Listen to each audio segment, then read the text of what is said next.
zasloužil o to, aby se rozšířila vodní osobní doprava ve Zlínském kraji, a proto byla v letošním roce zahájena plavba nové výletní lodi.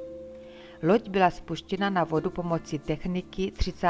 května v blízkosti svého domovského přístavu ve Spytihněví, kde probíhaly také plavební zkoušky nutné pro získání registrace u státní plavební správy.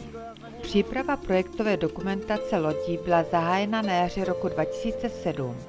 Samotná stavba lodí byla zahájena v lednu v roce 2008 a dokončena v rekordně krátkém čase v květnu 2008.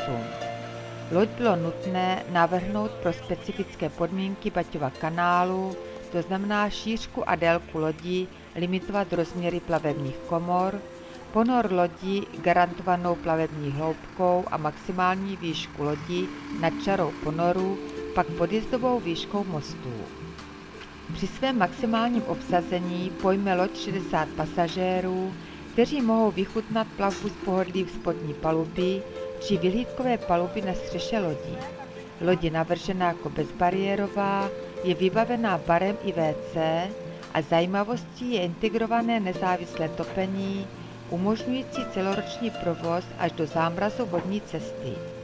Samozřejmostí je pak prostor pro přepravu jízdních kol a kočárků. Pravidelné výletní plavby, plavby s doprovodným programem a plavby na objednávku, například školní výlety, svatby, večírky a podobně, budou probíhat na vodní cestě mezi Otrokovicemi a Uherským Ostrohem. Plavba touto lodí však bude možná až do přístavu Skalica na československé hranici, kde v současné době končí nejjižnější kanálový úsek Baťova kanálu. Po realizaci plaveb